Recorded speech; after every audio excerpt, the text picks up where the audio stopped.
یہ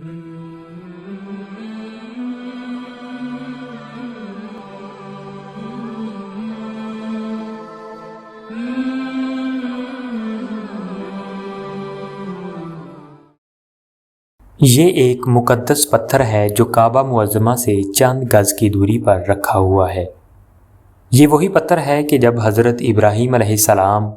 کعبہ مکرمہ کی تعمیر فرما رہے تھے تو جب دیواریں سر سے اونچی ہو گئیں تو اسی پتھر پر کھڑے ہو کر آپ نے کعبہ معظمہ کی دیواروں کو مکمل فرمایا۔ یہ آپ کا معجزہ تھا کہ یہ پتھر موم کی طرح نرم ہو گیا اور آپ کے دونوں مقدس قدموں کا اس پتھر پر بہت گہرا نشان پڑ گیا۔ آپ کے قدموں کے مبارک نشان کی بدولت اس مبارک پتھر کی فضیلت و عظمت میں اس طرح چار چاند لگ گئے کہ خداوند قدوس نے اپنی کتاب مقدس قرآن مجید میں 2 جگہ اس کی عظمت کا خطبہ ارشاد فرمایا۔ ایک جگہ تو یہ ارشاد فرمایا یعنی کعبہ مکرمہ میں خدا کی بہت سی روشن اور کھلی نشانیاں ہیں،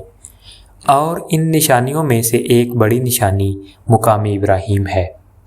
اور دوسری جگہ اس پتھر کی عظمت کا اعلان کرتے ہوئے یہ فرمایا کہ اور ابراہیم کے کھڑے ہونے کی جگہ کو نماز کا مقام بناؤ۔ 4000 برس کے طویل زمانے سے اس بابرکت پتھر پر حضرت ابراہیم خلیل اللہ علیہ السلام کے مبارک قدموں کے نشان موجود ہیں۔ اس طویل مدت سے یہ پتھر کھلے آسمان کے نیچے زمین پر رکھا ہوا ہے۔ اس پر 4000 برساتیں گزر گئیں،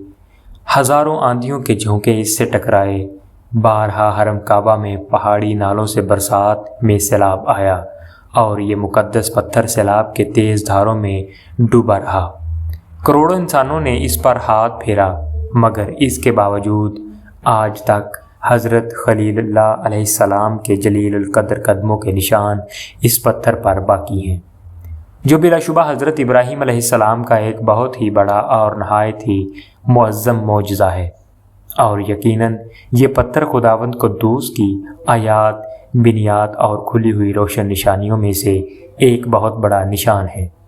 اور اس کی شان کا یہ عظیم الشان نشان ہر مسلمان کے لیے بہت بڑی عبرت کا سامان ہے کہ خداوند قدوس نے تمام مسلمانوں کو یہ حکم دیا کہ تم لوگ میرے مقدس گھر خانہ کعبہ کے طواف کے بعد اس پتھر کے پاس 2 رکعت نماز ادا کرو۔ تم لوگ نماز تو میرے لیے پڑھو اور سجدہ میرا ادا کرو، لیکن مجھے یہ محبوب ہے کہ سجدوں کے وقت تمہاری پیشانیاں اس مقدس پتھر کے پاس زمین پر لگیں کہ جس پتھر پر میرے خلیل جلیل حضرت ابراہیم علیہ السلام کے قدموں کا نشان بنا ہوا ہے۔ معزز سامعین، مقام ابراہیم کی عظمت شان سے یہ سبق ملتا ہے کہ جس جگہ اللہ کے مقدس بندوں کا کوئی نشان موجود ہو، وہ جگہ اللہ تعالیٰ کے نزدیک بہت زیادہ عزت و عظمت والی ہے،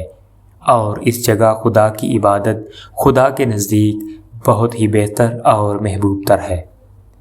معزز سامعین، اب غور کرو کہ مقام ابراہیم جب حضرت خلیل اللہ علیہ السلام کے قدموں کے نشان کی وجہ سے اتنا معظم و مکرم ہو گیا تو خدا کے محبوب اکرم اور حبیب معظم صلی اللہ علیہ وآلہ وسلم کی قبر انور کی عظمت و بزرگی اور اس کے تقدس و شرف کا کیا عالم ہوگا کہ جہاں حبیب خدا صلی اللہ علیہ وآلہ وسلم کا صرف نشان ہی نہیں بلکہ خدا کے محبوب اکرم صلی اللہ علیہ وآلہ وسلم کا پورا جسم انور موجود ہے،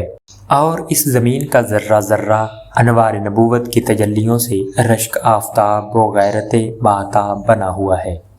مسلمانوں، کاش قرآن مجید کی یہ آیتیں لوگوں کی آنکھوں میں ایمانی بصیرت کا نور پیدا کریں تاکہ لوگ قبر انور کی تعظیم و تکریم کر کے دونوں جہاں میں مکرم و معظم بن جائیں، اور اس کی توہین و بے ادبی کر کے شیطان کے پنجہ گمراہی میں گرفتار نہ ہوں اور جہنم کے عذاب مہین میں نہ پڑ جائیں۔